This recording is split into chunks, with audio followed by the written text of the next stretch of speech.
तो फ्रेंड्स आज आप लोगों का सभी का स्वागत है। और आज लॉ ऑफ कर्मा पे हम लोग बात करेंगे। तो मैं अपना स्क्रीन शेयर कर रही हूँ आपके साथ में। तो is it visible to everyone? I think it is.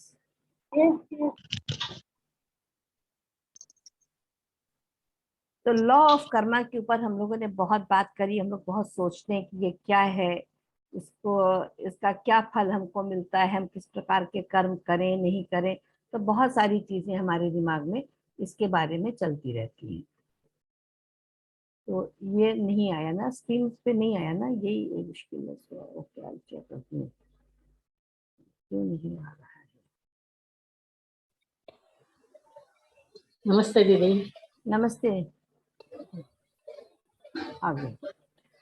तो आप लोग थोड़ा सा अपने को म्यूट कर लेंगे तो बहुत अच्छा लगेगा। तो कहते हैं कि गौतम बुद्धा ने एक बहुत सुंदर बात कही थी कि when a bird is alive it eats ants, when the bird is dead ants eat the bird.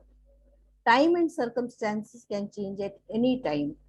Don't devalue or hurt anyone in life. You may be powerful today, but remember, time is more powerful than you. One tree makes a million matchsticks.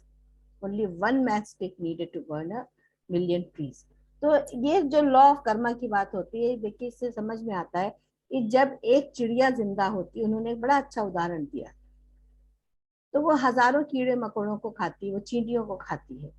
लेकिन जैसे ही वो अपना शरीर छोड़ती है, जैसे ही उसकी मृत्यु होती है, तो उसका तो कोई दाह संस्कार करने वाला नहीं होता है। वो चिड़िया पृथ्वी पे पड़ी हुई है, तो वहां पर उसको हजारों चींटियां खाती हैं। तो ये एक साइकिल चलती रहती है कि जिस समय हम पावर में होते हैं तो हम अपने आप से कुछ भी करने के लिए राजी होते हैं। तो time and circumstances can change at any time. तो ये जो परिस्थितियां हैं जिसको हम समझते हैं कि ये हमारे वश में है, हम इसमें कुछ भी कर सकते हैं, वो किसी भी वक्त बदल जाती है। तो डोंट बी वैल्यू और हर्ट एनीवन इन लाइफ। तो यहीं पर हमको ये सबक ले लेना चाहिए कि हमें ना किसी को डिवैल्यू करना चाहिए, कि उसका इवेल्युएशन हमारे पास नहीं होता है कि हम उसको किस प्रकार से उसको समझ रहे हैं। हमें लगता है कि हम समर्थ हैं, हम सक्षम हैं, हम सब कुछ कर सकते हैं।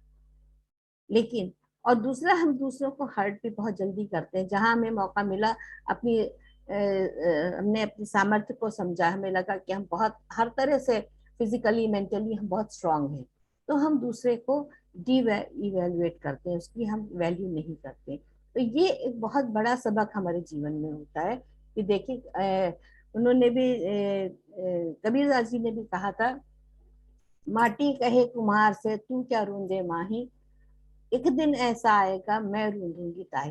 तो ये सारी जो हमारे सामने की चीजें रखी गई हैं, इस सबको हमें समझना बहुत ज्यादा जरूरी होता है लाइफ में। You may be powerful today but remember, time is more powerful than. तो आज हमको लगता है कि हम बहुत पावरफुल हैं, हमारे पास सब शक्तियां हैं, हम जो चाहें वो कर सकते हैं। किसी के जीवन में दखल अंदाजी करना, किसी को नीचा दिखाना, किसी को किसी भी प्रकार से दुख पहुंचाना, अपने से बड़ों की इज्जत ना करना, छोटों से प्रेम ना करना, बहुत कुछ जीवन में हम लोग देखते हैं। तो लेकिन इस बात को समझिए कि समय आपसे ज्यादा शक्तिमान है। तो और दूसरा, उन्होंने एक खूबसूरत उदाहरण दिया है बुद्धा ने कि one tree makes a million match stick. एक पेड़ से आप हजारों तीलियां माचिस की बनाते हैं, लेकिन एक माचिस की तीली हजारों पेड़ों को, जंगलों को नष्ट कर सकती है। तो ये एक ऐसी चीज हमारे जीवन में हमको समझने के लिए है कि हमेशा इसको याद रखें कि आज अगर हमारे पास शक्ति है तो हमें क्या करना है। So be good and do good. अगर आपके पास समझ है तो आपको हमेशा ये बात करनी है, so be good and do good with others.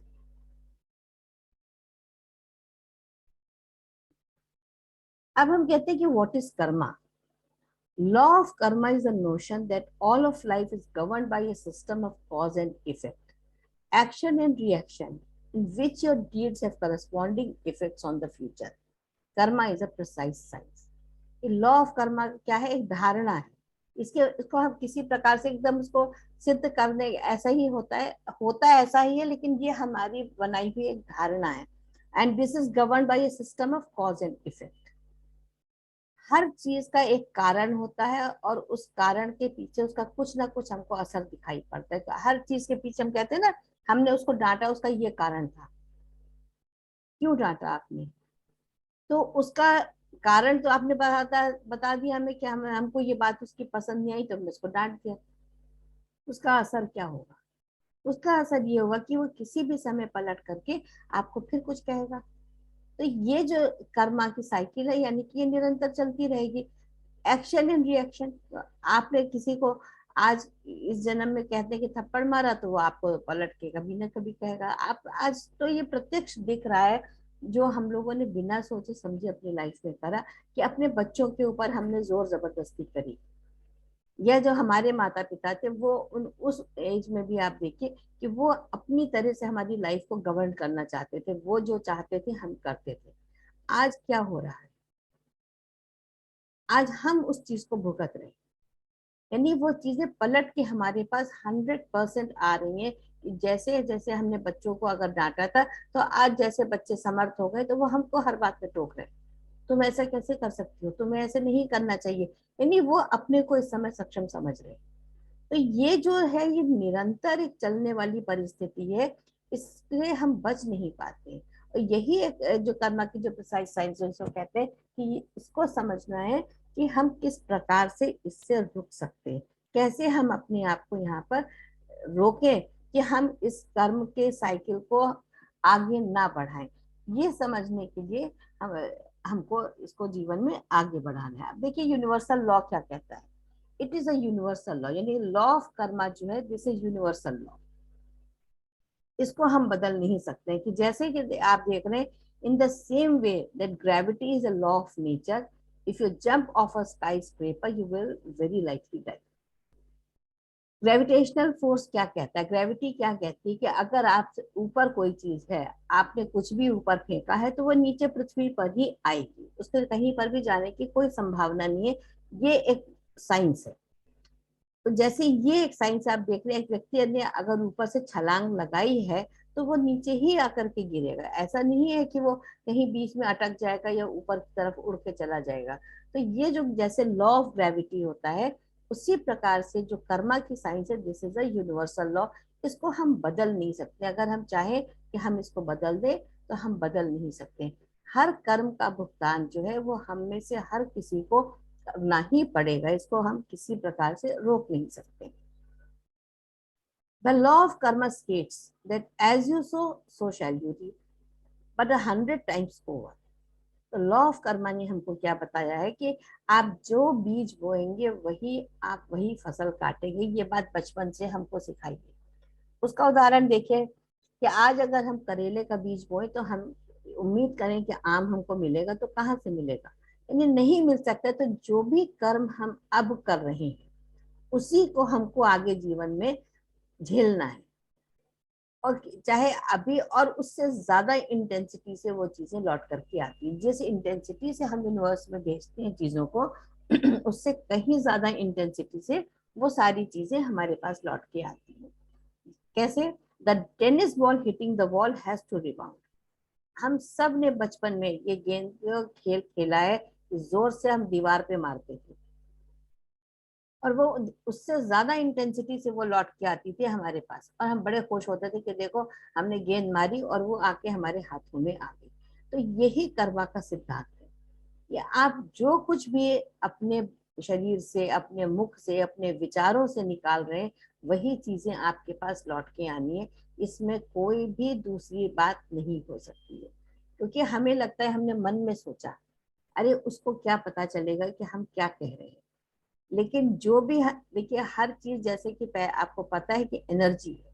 तो जो एनर्जी हम बाहर निकाल रहे हैं, वो यूनिवर्स में जा रही है, और यूनिवर्स में जो भी चीज आप भेज रहे हैं, वो 100% आपके पास लौट के आनी है। Every single action we take is like a little seed we plant. जो भी हम एक छोटे से छोटा काम करते हैं, आप ये सोचिए कि आपने भोजन भी बनाया, आपने सब्जी भी तोड़ी अपने गार्डन से, या आपने खरीदी। यानी हर जो हम एक्शन कर रहे हैं, वो आप समझ लीजिए कि आप एक बीजारोपण कर रहे हैं अपने कर्मों का। अब उसको हम कैसे मान लें कि हम कर रहे हैं, तो उसको आगे एक्सप्लेन करते हैं। The seed will eventually grow as the nature. तो जैसे नेचर में धीरे धीरे धीरे बीज जो हम बोते हैं, वो उगता है। उसमें कुछ पत्तियां दिखती हैं, जो साइंस वाले हैं उनको पता है, जो गार्डनिंग करते हैं उनको पता है कि एक बीज बोने के बाद हम इंतजार करते हैं कि कब वो निकले। तो उसी प्रकार से जो भी कर्म को, हाँ, जो भी कार्य हम करते हैं, बोलते हैं, जो भी हम मुख से बोलते हैं, जो कुछ भी हम सोच रहे हैं, वो हर चीज आप समझ लीजिए कि हम इस समय उसका बीजारोपण कर रहे हैं। Some seeds will ripen fast and other would take decades of lifetime. कुछ चीजों का फल, जैसे कुछ बीज जल्दी निकल आते हैं, उनमें से फल जल्दी आने लगते हैं, तो कुछ को बहुत समय लगता है। जैसे आम का पेड़ है, बरगद का पेड़ है, उसको पनपने में बहुत समय लगता है आपके लगाने के बाद। कुछ फल होते हैं, तुरंत आपने मटर बोई, आपने मिर्ची बोई, मिर्ची तो नहीं, लेकिन हाँ कुछ चीजें ऐसी होती है फूल के प्लांट से जो बहुत जल्दी निकल आते हैं। उसी प्रकार से हमारे कर्म होते हैं कि कुछ का फल हमको उसी समय मिल जाता है। आज आपने किसी को डांटा, हो सकता है वो पलट के आपको थप्पड़ मार दे या आपको कस के जवाब दे दे, तो वो तो फल आपको वहीं पे मिल गया। और उसके बाद भी अगर आप नहीं रुके तो वो कर्म आपका फिर एक और क्रिएट हो जाएगा। और कुछ में आपको समय लगता है, आपको पता ही नहीं चलता है आपने क्या चीज बोया है, और उसका फल आपको इस जन्म में मिलेगा, अगले जन्म में मिलेगा, कब मिलेगा, लेकिन मिलेगा, ये बिल्कुल निश्चित है। ये आप इसको बदल नहीं सकते। The effects of one's karma can be described in two forms, फल एंड संस्कार। दो प्रकार से हम इसको बांट सकते हैं।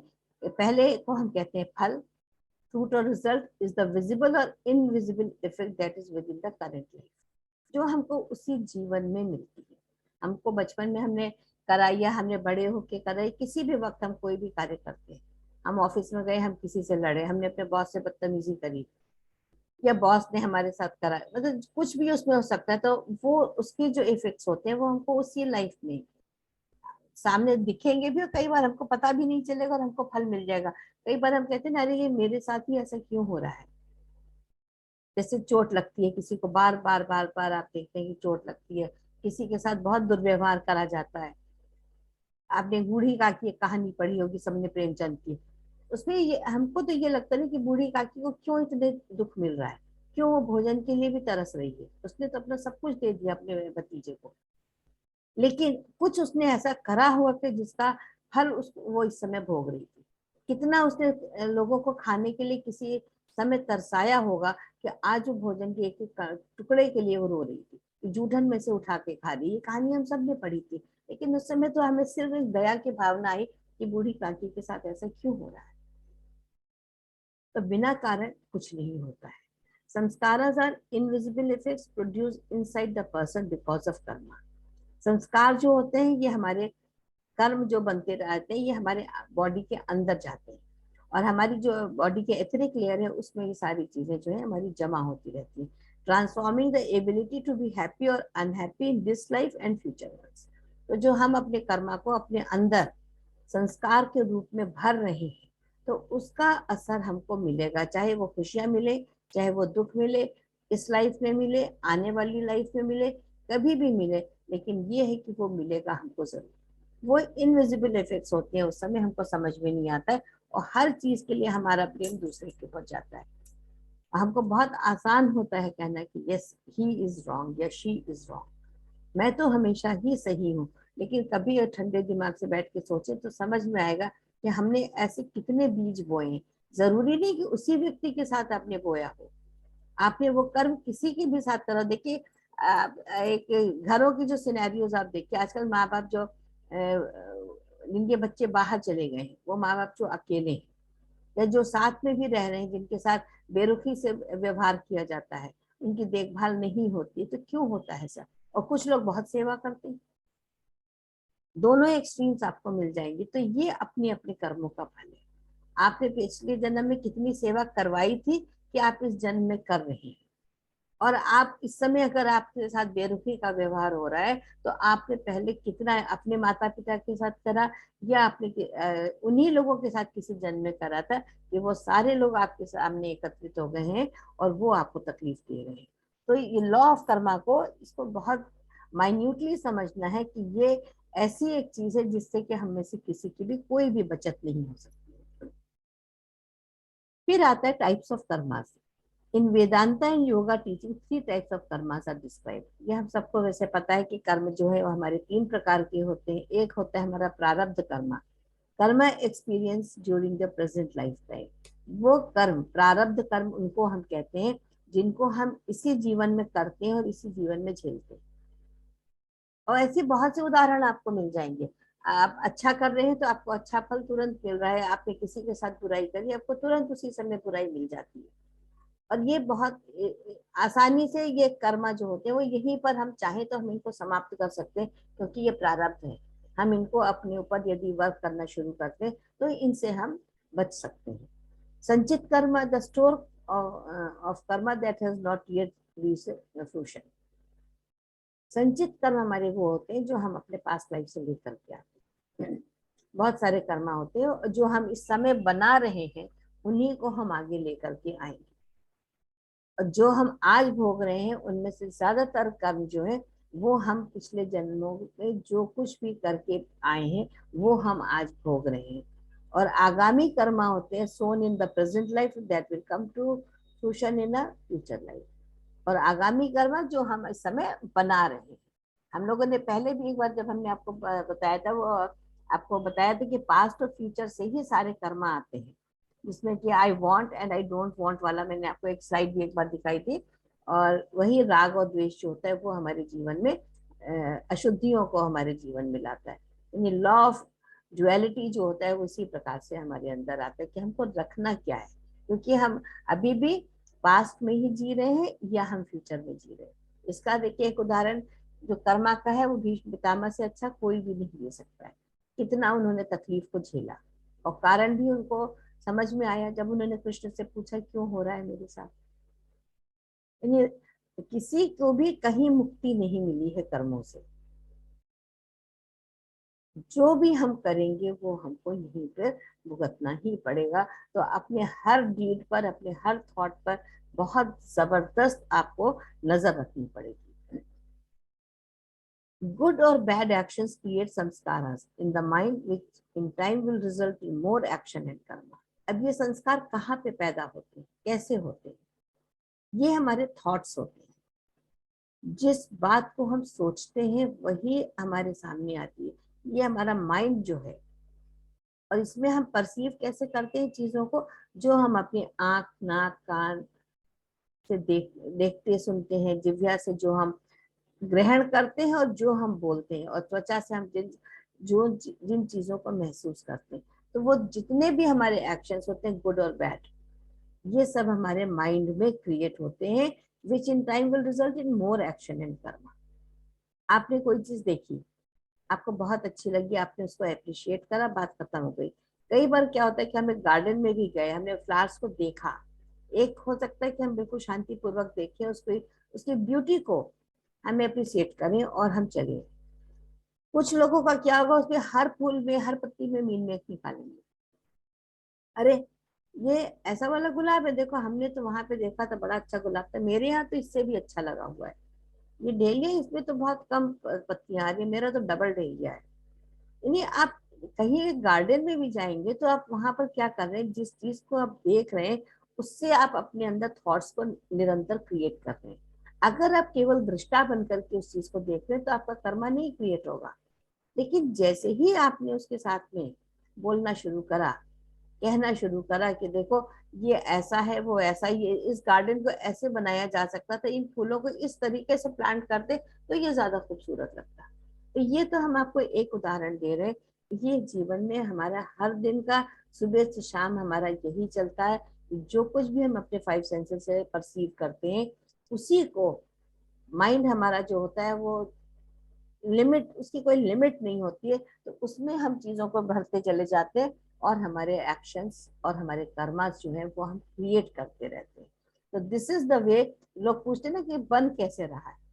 बनने का सिर्फ एक अर्थ है, एक होता है कि आपने दृष्टा भाव से देखा, और एक आपने उसमें इस तरह से देखा, उसमें क्रिटिसाइज करते हुए, उसमें आप जजमेंटल हो गए, आप जजमेंट कर रहे हैं कि ये चीजें कैसी हैं।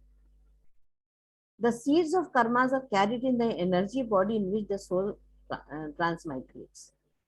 सीड्स ऑफ कर्मा जो होते हैं ये हमारे फिजिकल बॉडी के अंदर हमारा एथरिक बॉडी होता है, जिसको भाव शरीर या सूक्ष्म शरीर भी कहते हैं, उसके अंदर हमारे सारे जो सीड्स हैं वो हमारे रहते हैं, और वो भाव शरीर के साथ में ही वो ट्रांसमाइग्रेट होते हैं। जब हम पुनर्जन्म लेते हैं तो वो सारी चीजें हमारे साथ पुनः आ जाती हैं। तो the physical body is the field in which the fruit of Karma is experienced.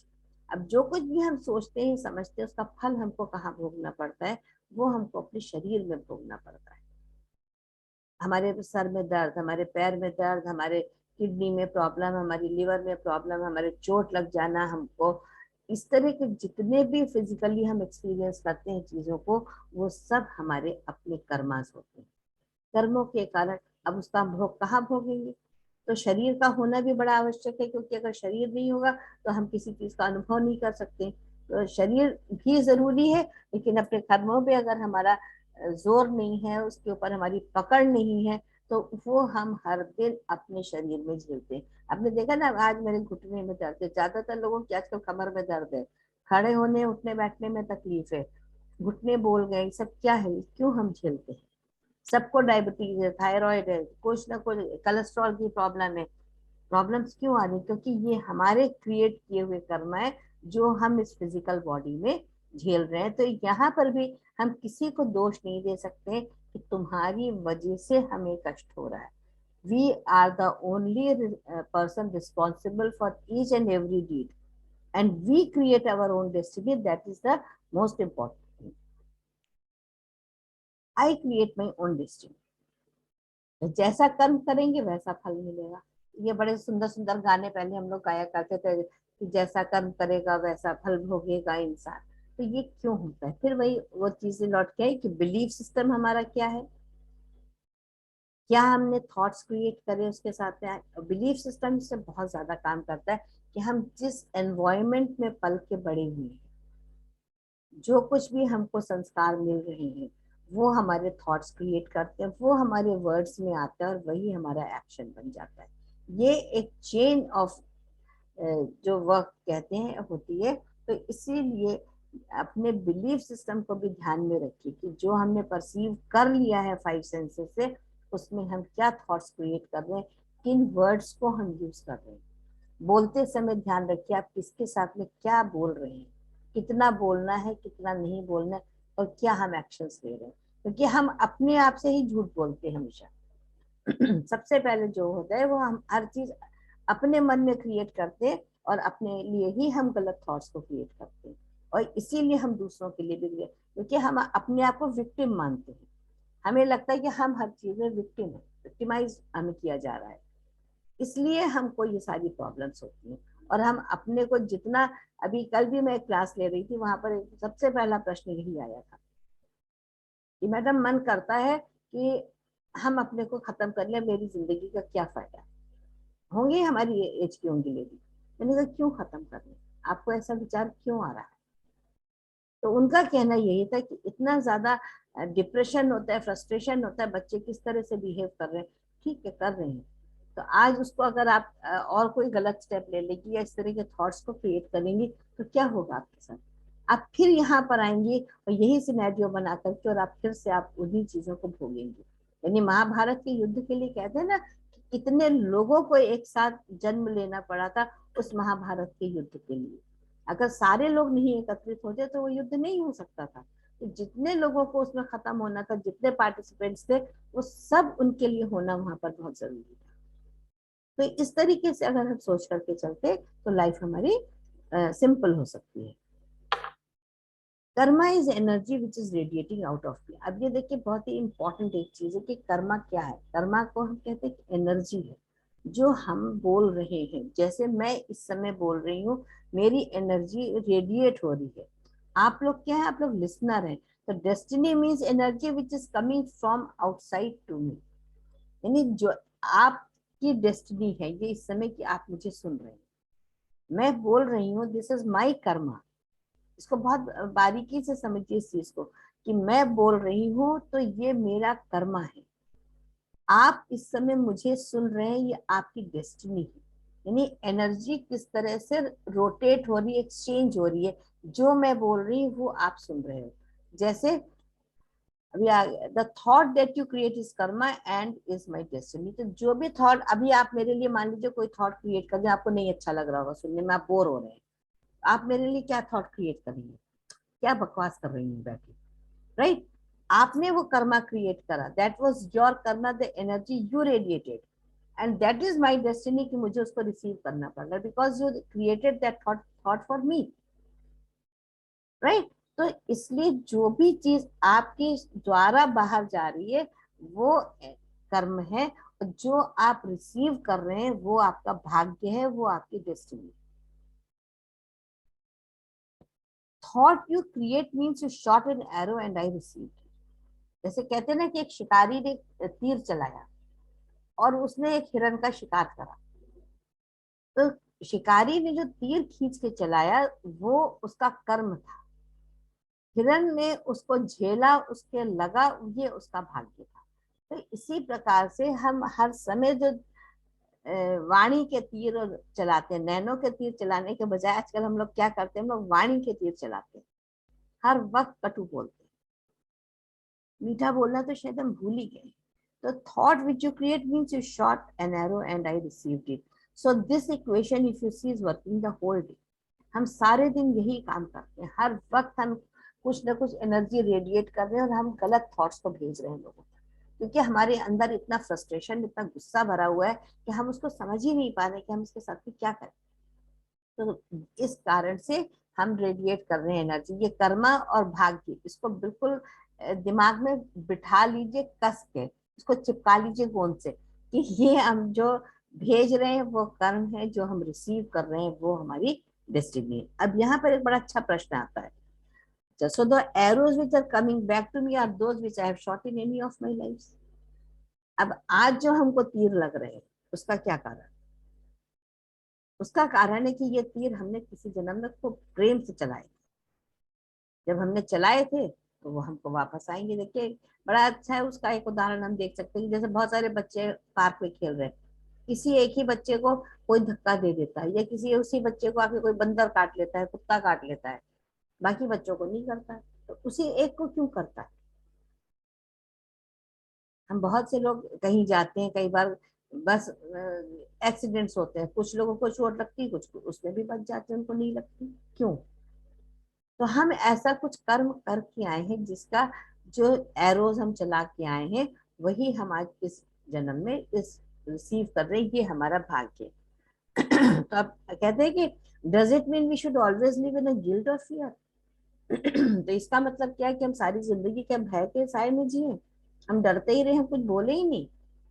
ये भी तो होगा ना कि अच्छा कर, हमें कुछ करना ही नहीं है, हमें कुछ एनर्जी रेडिएट ही नहीं करनी, तो हम करें क्या फिर जीवन में, बताइए? खाली बैठे रहें क्या? नहीं।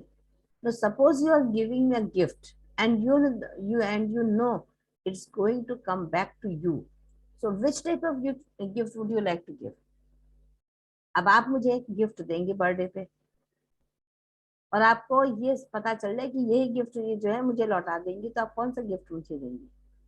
कुछ बढ़िया ही गिफ्ट देंगी ना, क्योंकि जब हमको ये समझ में आ जाएगा कि यही चीज हमारे पास लौट के आने वाली है, तो हम गिफ्ट कैसा देंगे? अच्छा गिफ्ट देंगे। तो that means we should always send love and compassion to others. तो जो हम दे रहे हैं गिफ्ट, वही गिफ्ट हमको मिलेगा। तो मैं तो अब आप कोशिश करूंगी कि मैं आपको गुलाब का ही फूल दूं, तो गुलाब ही मेरे पास वापस आए। मैं ऐसी कोई चीज क्यों आपको देना चाहूंगी? तो ये चीज ये कर्मा की थ्योरी में बड़ी इंपॉर्टेंट होती है, कि डरना भी नहीं है कि ये जो बात आ गई कि क्या हमें गिल्ट के या फियर के उसमें साए में जीना है, नहीं, ऐसा कुछ नहीं है। तो हमें सिर्फ अपने थॉट्स के ऊपर काम करना है। अब महर्षि रमन ने और भी अच्छी बात कही कि whatever is destined not to happen will not. वो कहते हैं कि जो चीज नहीं घटित होनी है वो नहीं घटित होगी, आप कुछ भी कर ले, आप कितना भी सर पटक ले। कई बार आपने देखा ना, माँ बाप कहते नहीं बेटा तुम तो डॉक्टर ही बन जाओ। अब अगर बच्चे के भाग्य में डॉक्टर बनना नहीं लिखा, आप कितना भी उसके सामने सब कुछ रख दे, पैसा भी जमा कराए कहीं से लेकर के कॉलेज में, तो भी वो डॉक्टर नहीं बनेगा। तो ये डेस्टिनी हमारी पहले से डिस्टाइंड होती है। ट्राई एज यू मे, जितने आप प्रयत्न करने की कोशिश करें, नहीं होगा। And whatever is destined to happen will happen. जो होना है भाग्य में लिखा है वो होना ही है, उसको भी आप नहीं बदल सकते। कहते हैं कि एक पत्ता भी आप अपनी मर्जी से नहीं हिला सकते। Do what you may to prevent it. हम कई बार कोशिश करते हैं ना, हम उस परिस्थितियों से भागने की कोशिश करते हैं। कई बार मेरे भी मन में विचार आए, चलो यहाँ से भाग चले, भोपाल जाके रहते हैं, छोड़ो अब यहाँ कौन रहे। कभी कभी गुस्सा आता था मुझे। फिर समझ में आया कि हम भाग के करेंगे क्या, क्योंकि जो अगर मेरे भाग्य में परेशानी है तो वो चाहे मैं यहाँ रहूं चाहे मैं भोपाल में रहूं, वो तो मुझे मिलेगी मिलेगी, मैं उससे नहीं बच सकती हूँ। तो बेटर है कि उस सिचुएशन को वहीं पर बैठ करके आप उसको हैंडल करिए। आप समझिए कि ऐसा आपके साथ क्यों हो रहा है। This is certain, therefore the best thing is to remain silent. अब इसमें क्या है कि अगर आपको नहीं, आप सिचुएशन से निकल पा रहे हैं, आपको एक्शन रिएक्शन नहीं करना है वहां पर, उससे बचना है, तो उस समय आपके लिए silent mode is the best mode. आप चुप हो जाए, कोई जवाब ही ना दे कुछ बातों का, तो उससे क्या होगा कि आपकी कर्मा फर्दर क्रिएट नहीं होगी। तो ये इस थ्योरी को समझना बहुत ज्यादा जरूरी है। जरूरी नहीं कि आज हमको किसी ने एक बात कही तो हम पलट के उसका जवाब अवश्य दें। हम क्लैरिफिकेशन भी देते, मैं भी बहुत करती हूँ। मुझे लगता है कि नहीं मैं सही हूँ तो मैं अपने आप को क्लैरिफाई करने की कोशिश करती हूँ, लेकिन अभी लगता है कि कोई फायदा ही नहीं है। हम कितना भी क्लैरिफिकेशन देंगे, मेरी बात कौन सुनेगा। तो उस समय सबसे अच्छा नियम क्या हो जाएगा कि चुप हो जाएगा। ठीक है, जो हो रहा है ठीक है।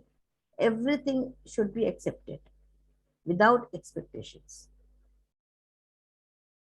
therefore do good and good will come to you। तो therefore this is the end result कि आप अच्छा करें और अच्छा ही आपके पास लौट करके आए। तो यही हमारे जीवन का लक्ष्य होना चाहिए।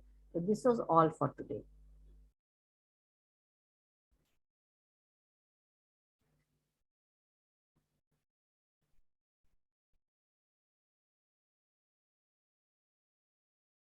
आंखों को बंद कर लें और 3 गहरे श्वास लें। पहला गहरा श्वास, अपने पेट को पूर्णतया फूलने दें। श्वास को रोकें,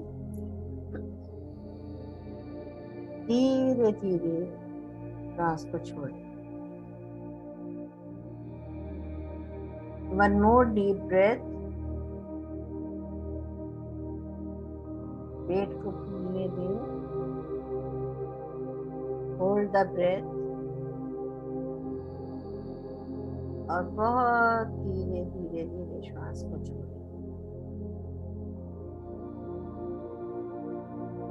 वन मोर डीप ब्रेथ। पेट को फूलने दें, श्वास को रोकें,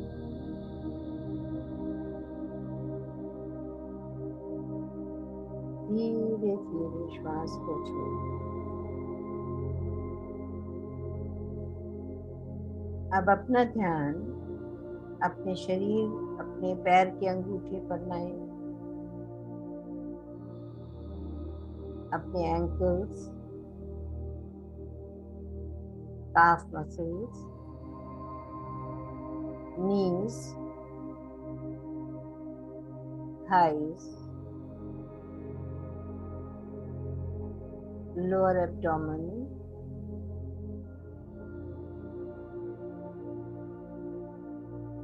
stomach, your chest,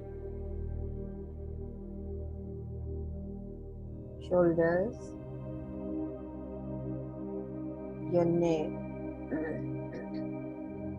arms, your lower back, middle back, your upper back,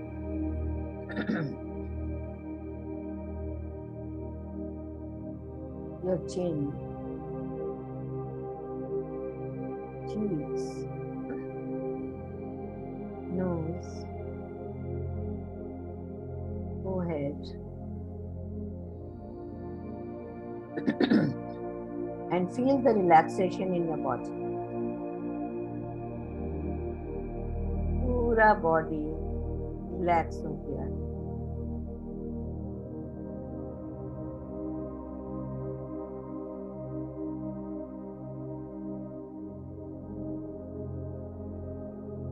सभी संतों का, गुरुजनों का आवाहन करेंगे।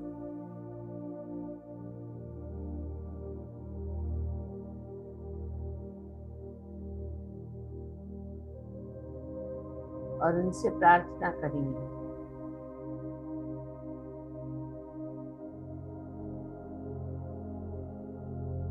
कि हमें उस ऊर्जा से भर दें, वो बुद्धि दें कि हम और कर्माना क्रिएट करें।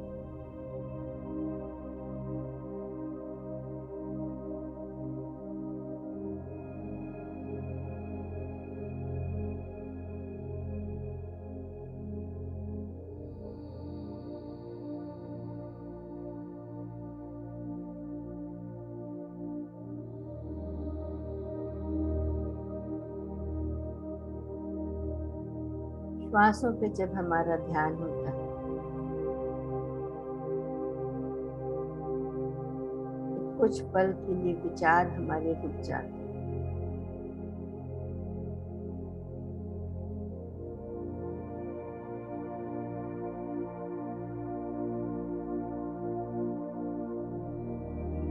उतनी देर हम कम कर्म क्रिएट करते हैं।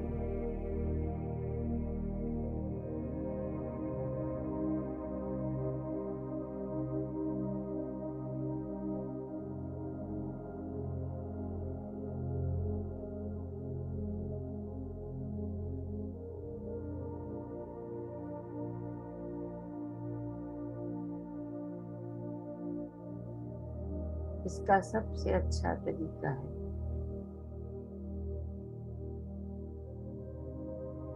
अपनी श्वासों को देखते रहे, अपने अपर लिप पे उनको आते जाते हुए देखें।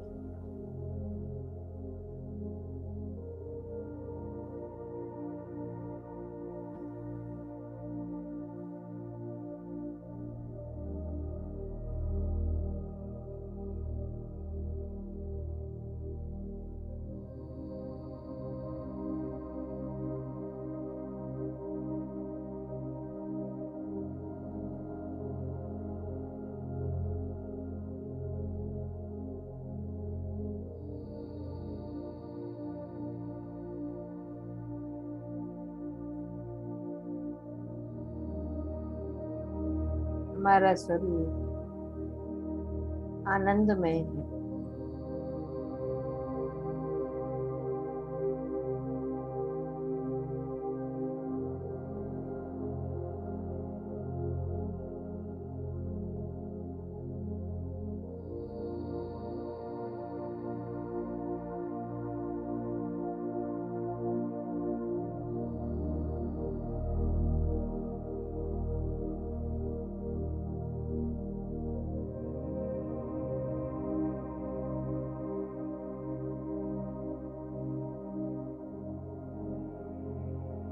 जब हम इस तथ्य को समझेंगे कि कैसे हमारे कर्म हमको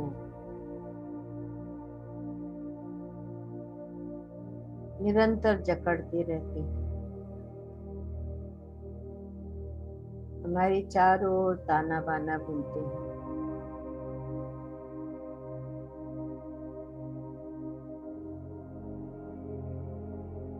तभी हम उससे अलग हो सकते हैं।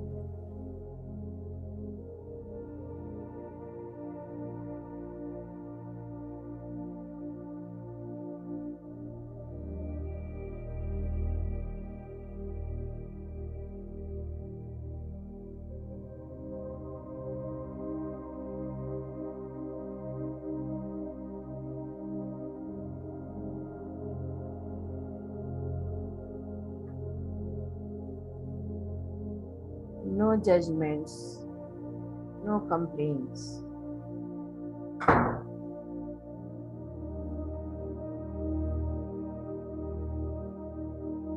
यही हमारी लाइफ का उद्देश्य होना चाहिए।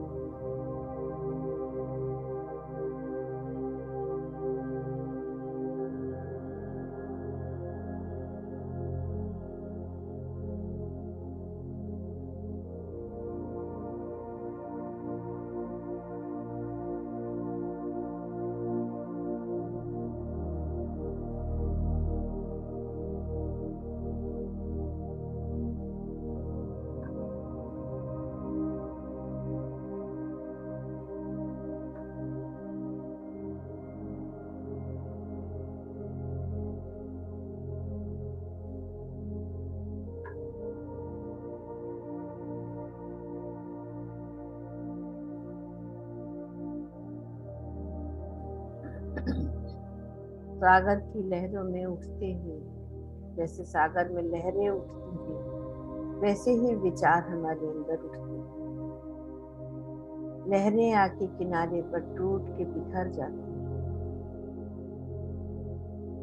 पर हम अपने विचारों को अपने अंदर समेटे रहते हैं।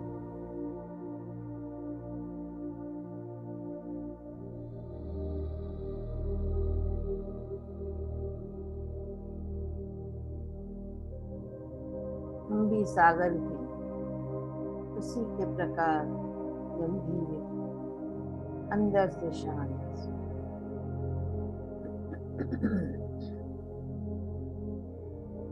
परंतु निरंतर उठने वाले विचारों के कारण हम व्यथित हैं।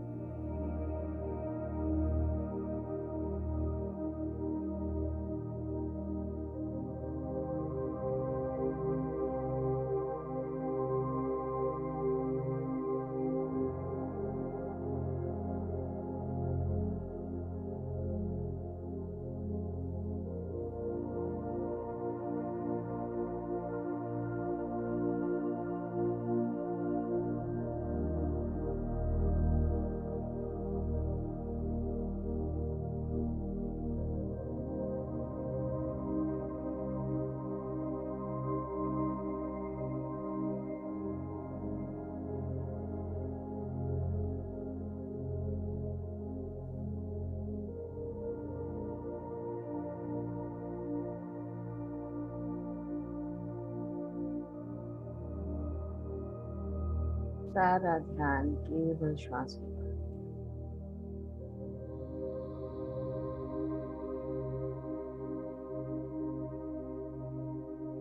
आती जाती श्वास,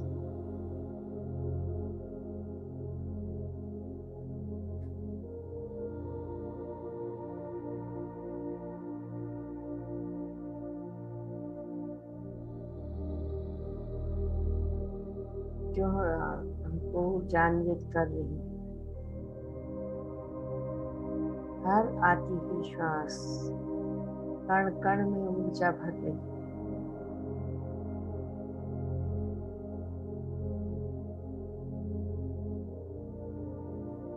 और जाती हुई श्वास सारी नकारात्मकता हमारे शरीर से निकाल रही है। We are in a blissful state. Feel that bliss. Feel the energies around you.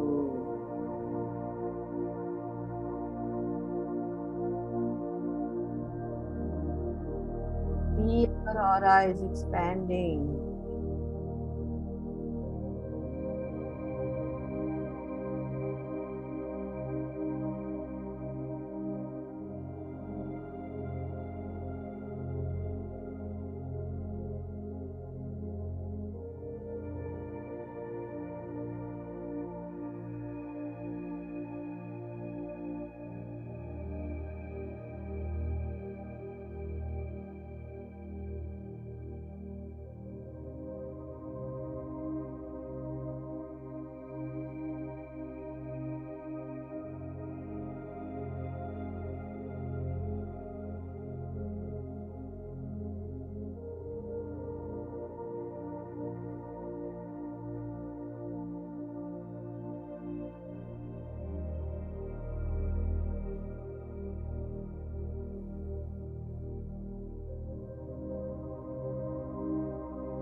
कोई थॉट नहीं,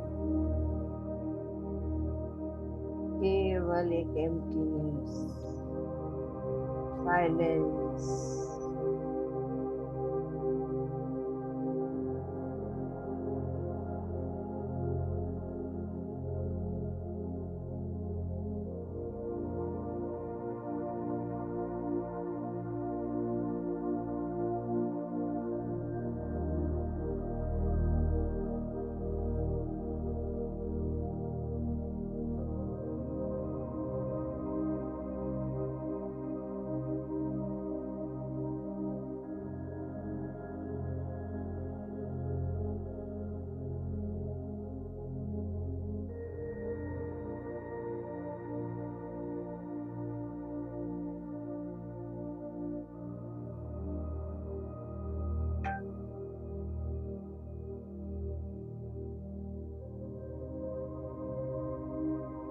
और 2 मिनट ध्यान करेंगे।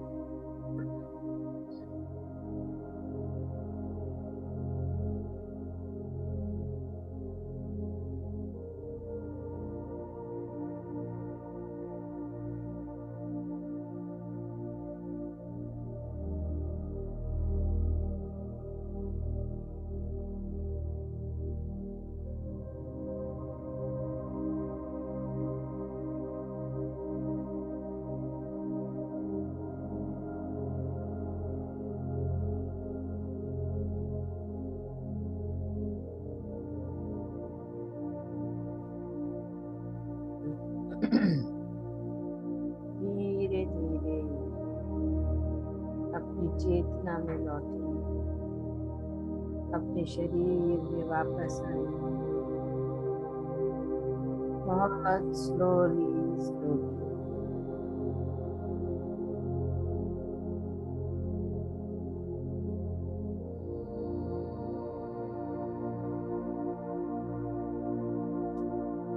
अपने पैरों की उंगलियों को हिलाएं। महसूस करें अपने आप को। 10, 9, 8, 7, 6, 5, 4, 3, 2, 1 and 0। अपने हाथों को रब करें और धीरे से अपनी आंखों पे रखें और कोमलता से खोलें। जब मन करे तब धीरे अपनी आंखों को खोलें और वापस आए, वेरी स्लोली।